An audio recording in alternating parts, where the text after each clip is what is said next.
Hi guys, it's Stu from UK Bee Man, and I have just had a message from a lovely resident who lives a couple of miles away from me, and she's just informed me that there's a small swarm of bees on one of the trees opposite her house, and has asked me to come and collect it. So, got the kit ready.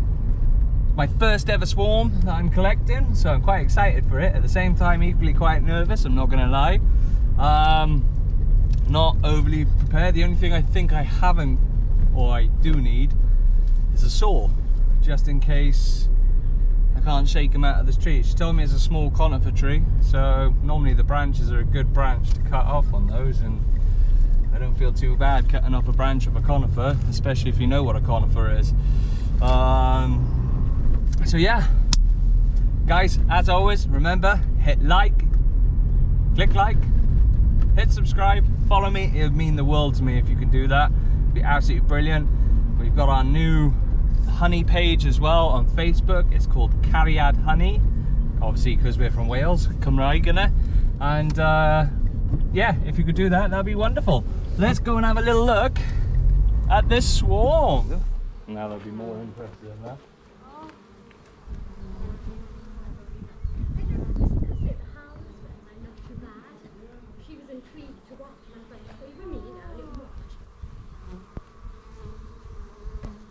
You know, people or anything, their main priority is to protect the queen, so they're not concerned, and they're already in there, so that's good.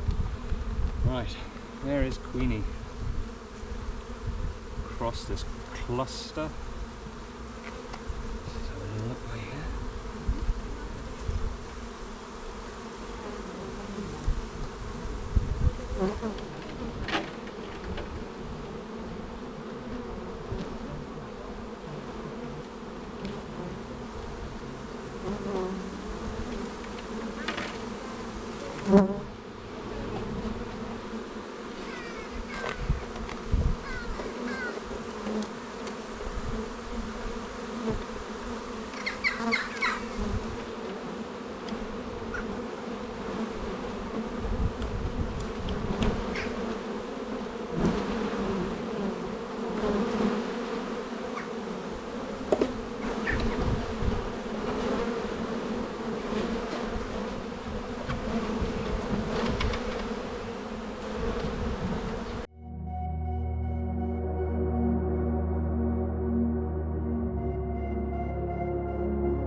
Hi guys, so we are back and it's starting to rain, so I need to be quite quick to try and get a top feeder on top of this captured swarm.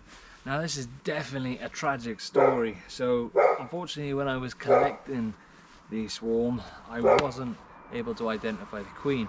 Now that's not to say she's not there, because I cut a branch which had a big cluster on as well and put that inside. Neighbours wherever we are, which thank you for the cup of tea and everything. But I wasn't able to talk to the camera because they probably think I was a madman. But anyway, I've got back what I could salvage. A lot of them come into the box. They weren't a happy bunch, but they didn't go in, they didn't march in as I would have expected them to. Now the unfortunate situation would be that there was probably a good cluster of about 10,000 that had been run over on the road, and that was by a local resident that come and just didn't see them or didn't think anything of them and just run them over. So the queen could be squished. Depending on how many I manage to collect, maybe a case that if she's in there, fantastic. If she's not, then I may put a brood frame over from my other hive and see if that helps.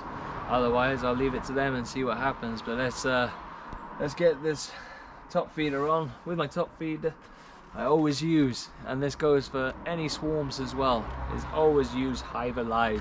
And I'm going to show you another video on Hive Alive and why I think this is one of the most fantastic products that you can use, not only for swarms but also when using it on your normal hive to feed if you're in a drought sort of area in May and early spring, because let's just be honest, if you've had really poor weather like this year, why can't you feed? I know we shouldn't, or it's not normal practice to feed in May because there's so much around, but if it's raining and your bees have built themselves up to a really good, you know, strength, which Hive Alive does, then why can't you feed? So right, first time going in since seeing them since I got them back.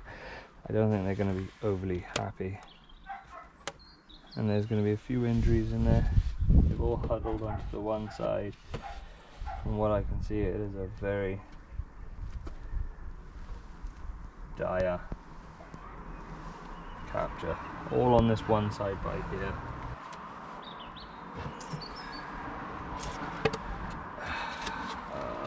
What do I do in this situation? What do I do? Oh look, really sorry for yourself, which I don't blame you. You huddled on one side.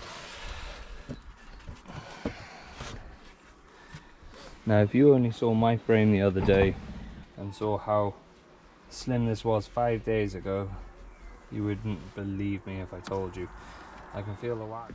Alright guys, so I'm back outside and I'm just going to top up this. It's starting to rain, so it's not a good time, but we got them.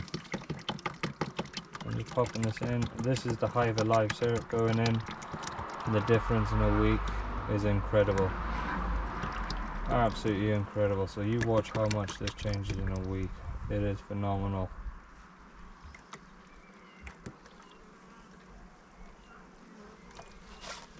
That's a pretty full selection by there. DBs will now go absolutely insane for it, and I mean insane. Let's get you in there guys, because obviously right now are in trouble, because they shouldn't be in that section. They should be drinking it from either of these channels. I'll give them a helping hand now, don't worry about that.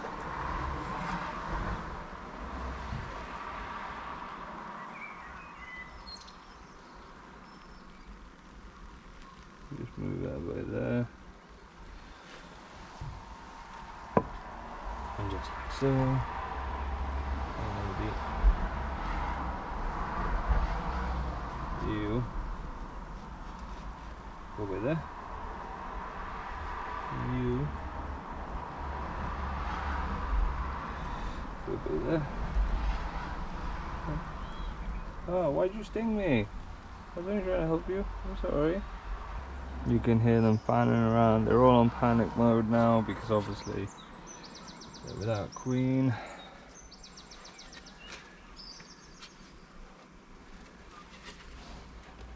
God, you didn't need to sting me. And that, guys, is that. Let's check back on this swarm, see how they're doing. So this is a tragic swarm, episode 1. And let's see what we can do. They've got a frame of brood. Took a little split from that one. Given them some excellent Hive Alive and some syrup. And let's see. It frees up this one, gives them a bit more space, but at the same time it's delaying me with a bit of the honey stores, but they've got some syrup in there. May put a pollen patty in there because I didn't see no pollen inside there, and I don't want to take their pollen away from them yet. So because we've had rain as it is now, I might go and do that. Alright, let's get in there. Let's give them this pollen patty and see how they fare with that. As you can see, they look to be doing pretty sturdy in there. So, just going to place this around the place. It has now been 48 hours since I have done the split. This is the original swarm that I collected. As you saw, I only had one frame of collected bees. So now it's a case of, what am I going to do with this? So previously I put over 2 of my brood frames, a younger generation of brood egg cells, and I was going to just leave them to form a queen and do it that way. I changed my mind and I decided, right, I'm not going to do that, and I'm now going to put a postal bee, mated queen, into here. That's good. Right, let's pop that there. You can see that they've also been at the pollen paddy, which is really good. That is not a bad looking little colony that's formed, especially considering they're queenless, or they should be queenless. Now looking at this, they are very, very calm.